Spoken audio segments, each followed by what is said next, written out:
Welcome to the show. We are back with an AMC Alpina that we got in today. Yeah, it came in today, I think.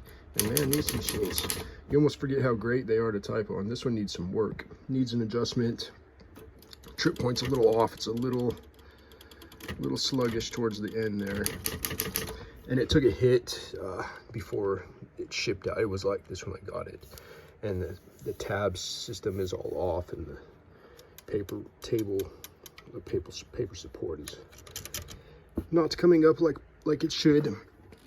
But we're gonna take this one apart really quick, and I do mean really quick, because one thing about the Alpina machines, they are friendly to work on. So we'll put you in the stand here. We'll take a gander at what we got. We get a little parts tray out here to hold some of our screws together.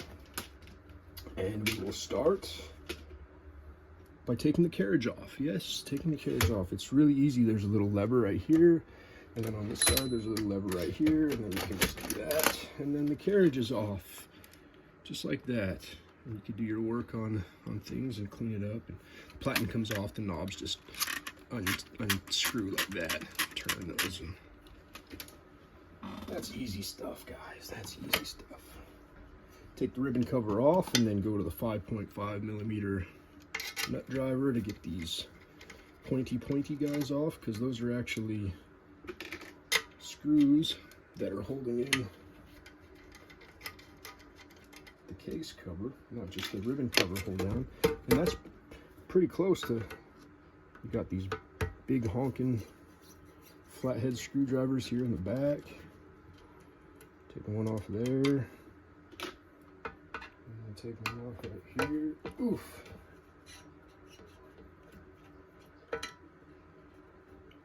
Loosen that last guy up. And then you pull this off like so. And that's it, guys. There's an Alpina torn down.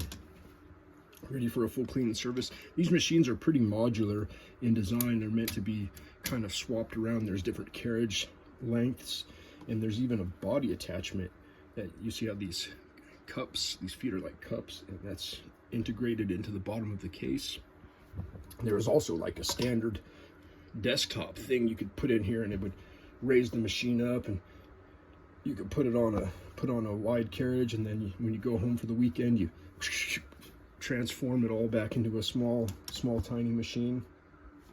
And that's what it was meant for, you know. It's just a really great design, and it feels great to type on. This one's going to get tuned up, and yeah, we'll go from there.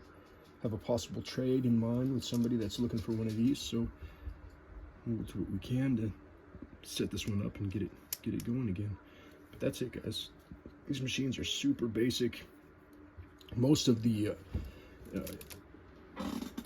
important parts of the machine are inside of the carriage. The escapement and the trip point things are all right here, and that can take a hit and break. These are kind of fragile in here, so you do see a lot of damage in there. We do have a damaged carriage over here. Yikes! That I will be using for parts if for some reason I can't get that other one fixed, because, you know, this one has a good back and it's the same sized, so we can swap over some things that are rattly and not working and put on the good stuff. That's it, guys. This one's going in for a deep clean right now while I work on the carriage, and should have it back later on today. You know, it only takes 1 minute to disassemble, 1 minute to put it back together. So as fast as you can clean it, this thing is serviceable, serviced, and ready to go back to work. I guess this is a quick little Saturday night. Is it Saturday night? Probably. All right, guys. Talk to you later.